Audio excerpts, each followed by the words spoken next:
Whenever we think about innovation in packaging, we usually think of a laboratory or a high-end R&D center or some industry trying to make better future for households. But if we look closely back in history, some of the biggest jumps in packaging science didn't come from an industry lab's irony, they came from the war battlefield. Today we will discuss about what is retort packaging, the birth of it from the war, and how it entered in our daily life. If you don't know what a retort pouch is, let me define it first. Essentially, it is a flexible, laminated pouch that contains pre-cooked food with a shelf life of more than 1 year, providing modern-day busy people who don't have time to cook with ready food. This is a special kind of pouch that can withstand high-temperature processing, sterilization at 121 degrees Celsius, which in turn increases the shelf life of food without refrigeration. In the industry, we call this in-container sterilization. Before going deeper into the structure of this pouch, let us first discuss how war created a necessity leadig to birth of retort packaging. If you look back at World War II, soldiers had C-Rations metal cans for carrying food. These were heavy, cylindrical metal cans. While they were bulletproof in terms of shelf life, they were a nightmare for a soldier's mobility. To increase shelf life, food were packed in metals, but the problem for soldiers were that they were not light enough to carry. Metal cans provided excellent protection, but they are heavy, bulky, and unsafe after opening sharp edges. So, the food was packed in thick cylindrical metal cans, and then these cans were heated to sterilize the food to kill bacteria present inside the food or within the package. However, as the cans were thick, the heat required for sterilization has to be high enough to reach the very center, also called the cold point, as it is farthest from the outer heat source. But while achieving this, the food near the metal walls gets overcooked, leading to the well-known mushy military food that lacked both nutrition and taste.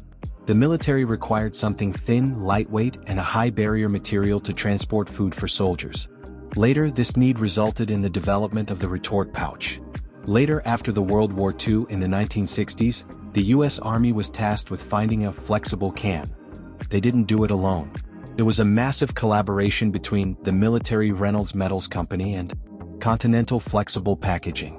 By 1978, this team actually won the Food Technology Industrial Achievement Award for perfecting the retort pouch. It was finally officially adopted as the MRE meal ready to eat in 1980, replacing the heavy cans forever. Now, coming to the retort pouch, you might be wondering, how can a thin pouch survive 121 degrees Celsius and still block oxygen for years just like a metal can? The answer lies in the multi-layer laminate structure. A standard retort pouch is not a single material, it is a system of multiple layers.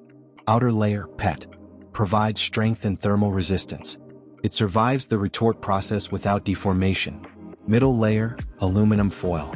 This aluminum foil is very thin and acts as the absolute barrier. Practically zero oxygen and water transmission (OTR and WVTR), thereby blocking oxygen, moisture, and light completely. Inner layer, RCPP, retort cast polypropylene. It is a layer inside the package which is in contact with the food, does not migrate, is heat sealable, and stable at high temperatures. It usually has very high elongation of 500% and more, which maintains package integrity during thermal processing. So effectively, the pouch behaves like a flexible can. Firstly, the retort pouches are filled with cooked food.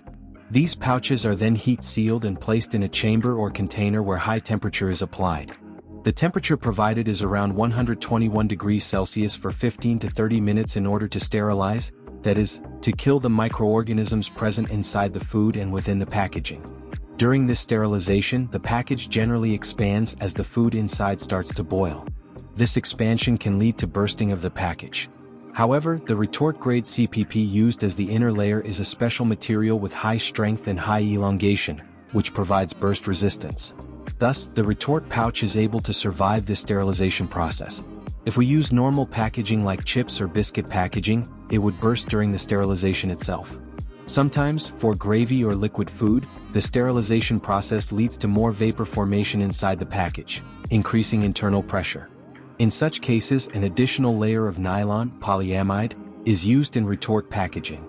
This provides extra durability, burst resistance, and also puncture resistance, protecting the aluminum foil from micropunctures. If the aluminum foil gets micropunctured, even if not visible to the eye, it can lead to loss of barrier properties. Thus, this complex multi-layer structure of PET, nylon, aluminum, and PP provides a flexible, metal can-like performance in food packaging. So how did a military invention end up in our kitchen? The answer is necessity created by common people to keep them busy in the so-called fast-paced world. We became so much busy to chase better life, that we don't have time to buy groceries, cook food and eat patiently. So this hole was filled by providing ready-to-eat, pre-cooked food, meals by either of means. Just add the pouch in a water container and boil it at home. Or put the pouch in a pressure cooker and food is prepared in just 2 whistles. Or microwave the pouch. And we eat this fresh food, which might be cooked 1 year ago, and enjoy with binge-watching Netflix.